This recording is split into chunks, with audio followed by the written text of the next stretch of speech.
Next up, we have another good friend of mine, Bill Crim.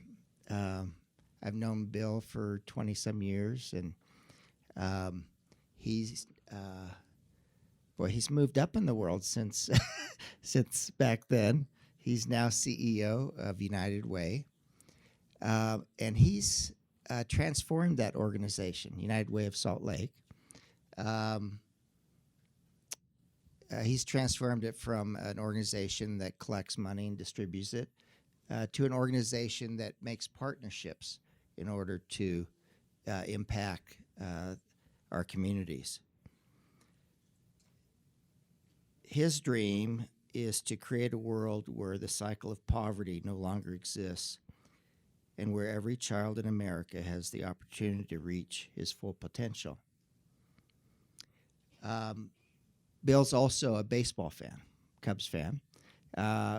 We went to a Bees game, and I asked him, gee, Bill, I've got 1,700 Rotarians in the state. What is the one thing that we could do to have the biggest impact in our communities? And it took him about 5 seconds to answer that question. So to talk about that, Bill Crim. Is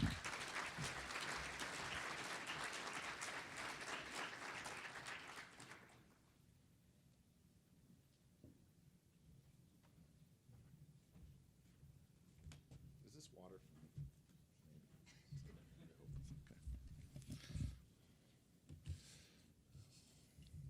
I don't know if I've moved up in anything.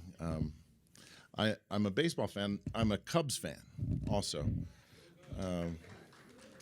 which means that I believe in miracles, which is what that means. I believe in the power of people and partnerships to do really big things. So I want you to think for a minute with me about a what if question. What if we could create, what if those of us in this room, working with others, of course, but what if those of us in this room with our influence could create a generation of parents in a set of communities from St. George to Logan that dramatically reduced the experience of adverse childhood experiences, dramatically reduced the number of Tommies who have multiple adverse childhood experiences. What if we could do that?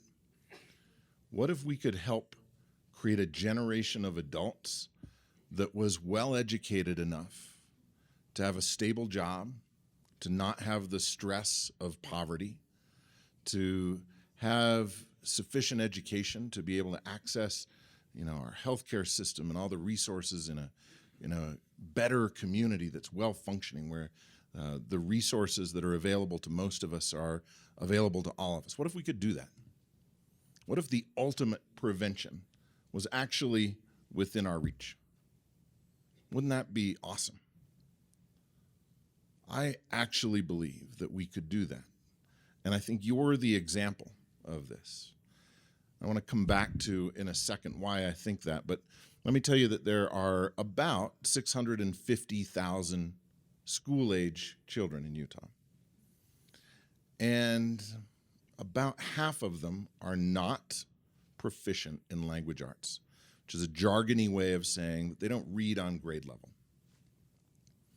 Now, of those 650,000 kids, more than a third are economically disadvantaged. They live at or near the poverty line, which means they might be homeless. They might not have access to good health care.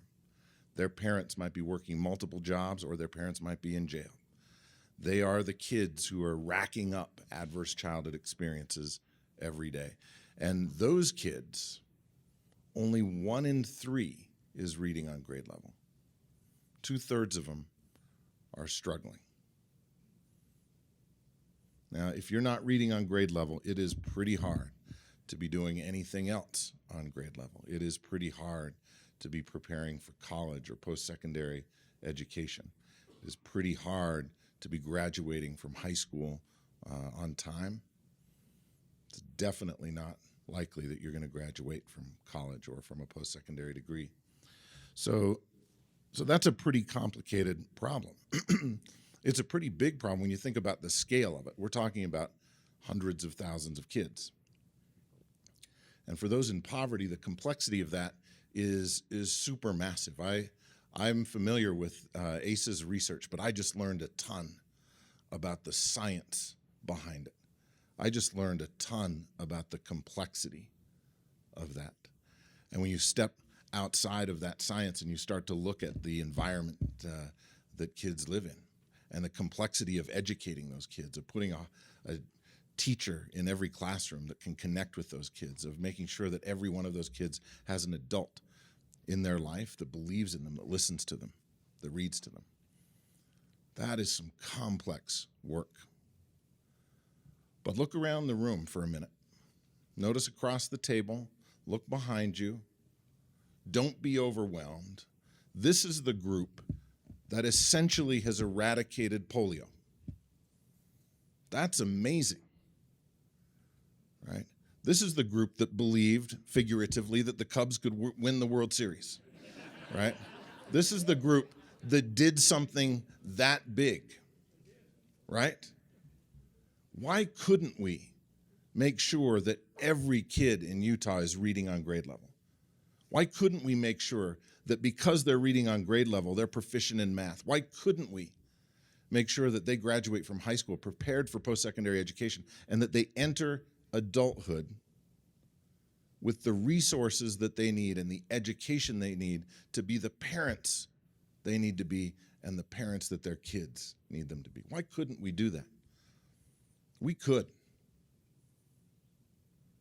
If Rotarians can tackle big problems, can believe that it's possible, and then can do it, working with all of the other resources in our world, but bringing those resources together in partnership and dedication and belief and vision, I know we could do that in Utah. So the thing that Scott, and Scott gives me credit for having an idea, Scott had a vision because he lives Rotary. So when I said, well, what kids need, the thing that I think every adult can do is connect with a kid and read to him. I think that's what we need every day. And so that's the kind of partnership that we build at United Way. Scott mentioned that we're not a traditional United Way. We build partnerships every day with adults and teachers, parents and teachers and other adults and volunteers and nonprofits. But those partnerships are not doing, oh good heavens, sorry about that. I'm getting energized here. Those partnerships are not about just randomness. Those partnerships are about systematically creating a world where every Tommy is okay. Like, what if we got together? So when I said, well, we need tutors and volunteers to read with kids, and we've built an infrastructure that can put those tutors to work and can measure their impact, Scott said, like, Utah Rotary reads. Like, that's what we do. Let's build on the work that some of you have done already. It's already started. There are Rotary clubs that already do this. What if every Rotary club connected with a local school or a local school district and didn't just randomly volunteer, but systematically identified the kids who have high ACES scores? In our most advanced partnerships, we have what we call an early warning system. It's not quite as detailed as an ACES screener, but we can tell which kids need reading help. We can put volunteers together with them, and we can show them how to read in a way that demonstrably improves their reading proficiency. What if we got together? So Scott had this idea, well, like every Rotarian, every Rotary club, every community, every school district, that vision, the belief that, yeah, we can do big things together. So that was sort of the nascent germ of an idea of like, let's build a bigger partnership, let's build a bigger team. And And so we went to the Salt Lake Rotary Club, which is sort of both convenient and awesome because they had been doing this with Franklin Elementary School. And we learned from them, and we explored this with a couple of other clubs that are represented here today. And what we want to invite you to do is join us next year in a Rotary-led, Rotary-driven vision to help every kid in Utah read on grade level. So maybe this is an announcement. Utah Rotary Reads exists. You might have seen outside, stopped by outside the House of Friendship and met Courtney, who, along with our other team members, have been working to pilot this, to learn what works, what doesn't. The main message about this is you don't have to be, not that there's anything wrong with being a super smart doctor and scientist, but you don't have to be a scientist to connect with a kid. You just have to have a little bit of time. You have to have the infrastructure, and you all have demonstrated that you have that. So this initiative is something that any club could do. It can work, and ideally, if your club has members that have time to connect with a kid during the school day and read with them, be trained to read with them in a way that improves literacy, that's one way. It's not the only way. There are a number of ways that Rotary clubs can easily connect with schools to do something called leveling libraries, which is organizing libraries by reading levels, which strangely isn't always the default. We do literacy nights at schools where we connect with parents and kids to talk about the importance of literacy. We create literacy packets for kids that connect kids to reading materials.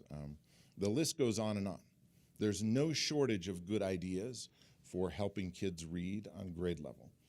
There is a shortage of connection between the adults in our world, the caring adults in our world who are not already in schools, and the caring adults in our world who are the teachers already in our schools. And we just gotta get together. We gotta be on the same team.